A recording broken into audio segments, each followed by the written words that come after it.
53 past the hour. Adrienne Elrod joins us now. She's former chief of staff to the DCCC and was a senior aide to the Hillary Clinton and Biden presidential campaigns. Also with us, director of the Land Center for Cultural Engagement at Southwestern Seminary, Daniel Darling. He's a columnist for World and frequent contributor to USA Today. And his latest op-ed is entitled, "America is Wallowing in Political Silly Season.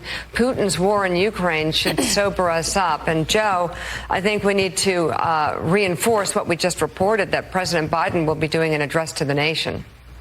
Yeah, going to be an important speech. Dan, thanks so much for being with us. We got you fired once before. You keep coming back. We're going to try to keep it in straight and narrow here. So you and I have seen. Let's just say our tribe at times perhaps go off the rails. Tell me about the last month. And what I've seen is a clarifying moment. I'm sure you've seen it as a clarifying moment as well, that there is actually good versus evil. There is freedom versus totalitarianism, and there is right versus wrong. I think you're right, Joe. I think Putin's war in Ukraine really, hopefully, has woken up the West. I heard John Kerry say a few weeks ago that he was surprised by the war, that he didn't think countries did this anymore. But actually, this is really the nature of what countries do. I mean, the 80 years of peace in Europe is really an anomaly. And I think for most of us, for many people in our country, there's not a lasting memory of when the West was threatened, when freedom and democracy were threatened. You think the last World War II veterans are dying off. So there's a fading memory. And so I think Putin's actions have really hopefully sobered us up to realize that freedom and democracy are not things that can be taken for granted. They have to be fought for and defended in every generation. And I think hopefully both this and the disastrous pullout from Afghanistan and those ramifications have really sobered up our politics. And hopefully we'll put forward leaders who are statesmen, who really understand the gravity of what's at stake in the world.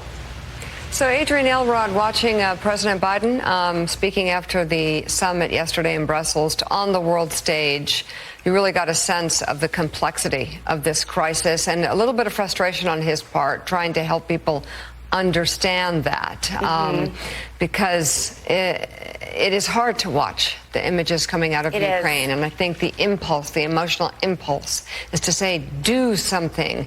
Is President Biden doing enough to communicate to the American people how complex the realities of this are?